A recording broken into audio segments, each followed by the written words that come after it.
Do you know which baseball team has lost more games than any other team in American sports history? It's the same team that has held the same name in the same city longer than any American team in professional sports. James McKenna wrote in the Armchair Book of Baseball in 1985, "Garland them with timeless lilies, although they are a bunch of dillies, who give honest men the willies, we still love them for their sillies. Hail the Phillies." Today I'm going to be discussing many of the key highlights in Philadelphia Phillies history. Phillies.com provides much of the information that you'll hear. They have a great timeline that I researched extensively. After listening to what I have to say, you will have a greater knowledge of the Philadelphia Phillies. I'm going to start when the team was established in the 1800s, talk about many of the highlights in the 1900s, and move right into today. Al Reach and John Rogers were the first owners of the Phillies. They played their first game on May 1st in 1883 at Recreation Park. They won only 17 games that season. A new stadium was built in 1887 called Philadelphia Park. Philadelphia Park cost $101,000 to build and originally held only 12,500 fans. A fire destroyed most of the park in 1894, but was rebuilt to hold 18,800 people. In 1903, a balcony collapsed, killing 12 people and injuring 232 others. Al Reach and John Rogers sold the team that year. According to Phillies.com timeline, by the end of the 1909 season, the Phillies were putting together the team that would soon win the club's first pennant. In 1915, the Phillies reached their first World Series. This was 33 years after the team was established. They lost that series to the Boston Red Sox. Between 1910 and 1919, the Phillies lost many key players due to the Federal League being established and World War I. During the 1916 season, the Phillies set an attendance record of 515,365 fans. This record would stand until after World War II. William Baker, the owner, renamed Philadelphia Park Baker Bowl in 1917. In 1918, the Phillies had their longest game, a record 21 innings that resulted in a 2-1 loss against the Cubs. In 1919, there was a tie with the Brooklyn Dodgers in a 20-inning game. The next 31 years would be a depressing and bleak time for the Phillies that would only consist of one first-place division finish. By 1942, the Phillies lost 100 games for the 5th straight season. In 1948, Richie Ashburn joined the team. In 1949, the Phillies had their highest finish since 1917. They placed third in their division. After 35 years, the team won a second pennant in 1952. This team was dubbed the Whiz Kids. The Whiz Kids were Phillies greats such as Curt Simmons and Richie Ashburn. They lost the World Series that year to the New York Yankees. By the end of the 50s, the team had faded back to the bottom again, and in 1954, the Phillies had acquired Shibe Park. They were in last place for 4 straight seasons and lost a record 23 straight games. In 1963, Richie Ashburn became the announcer for the Phillies. The 1964 season was by far the most depressing the team had since the beginning. They were 6.5 games ahead with 12 games to go. They lost 10 straight games. The city was devastated. In 1971, Harry Kalas joined Richie Ashburn and Andy Mauser as the Phillies announcer. Harry Kalas was master of ceremonies at the Veterans Stadium opening in 1971. In 1978, the Phillies fanatic made his first appearance. This was the same year the team signed Pete Rose.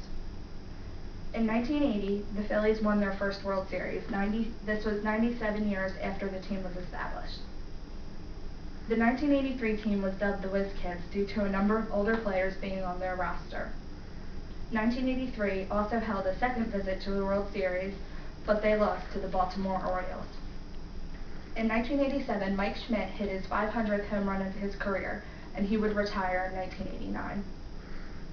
According to Phillies.com, the 1993 season would be the only year the Phillies had a winning record in the 90s.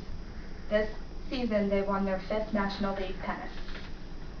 Steve Carlton, a left-handed pitcher from the 70s to the 80s, was inducted into the Hall of Fame in 1994. And in 1996, the Phillies signed Pat Burrell for a record $8 million. September of 1997, Richie Ashburn died of a heart attack in a New York City hotel after announcing a Mets and Phillies game.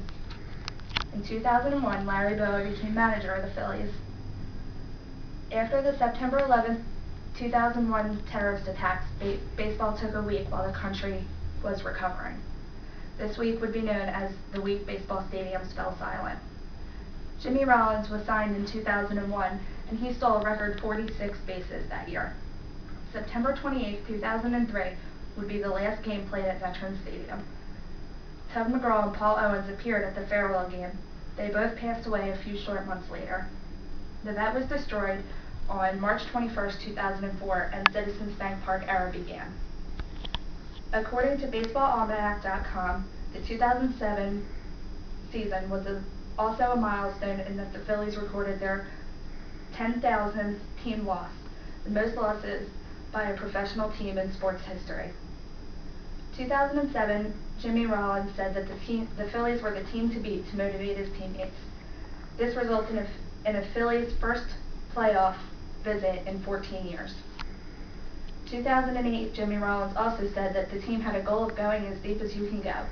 This worked because that season they won the World Series for the first time since 1980. On April 13, 2009, Phillies' beloved announcer of 38 years, Harry Kalas, passed away before a game at Nationals Park.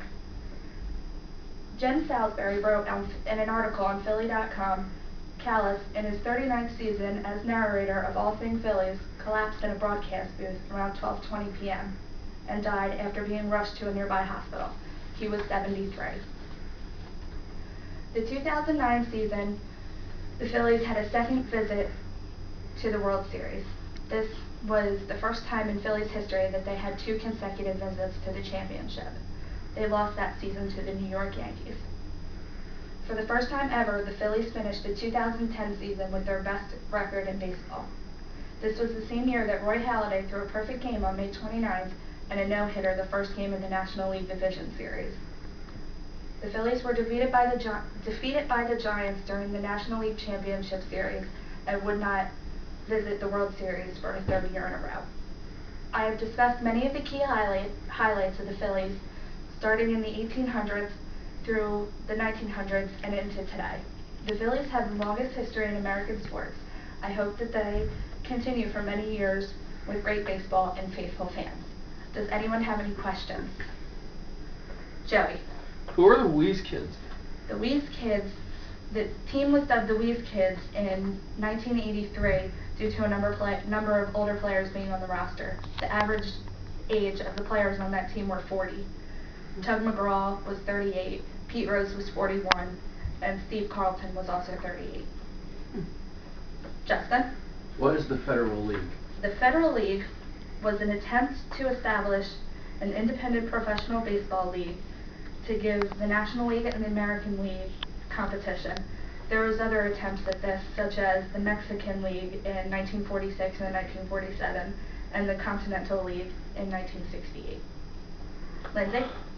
Who did the Phillies lose the 93 World Series to? The Phillies lost the 93 World Series to the Blue Jays. Anybody else?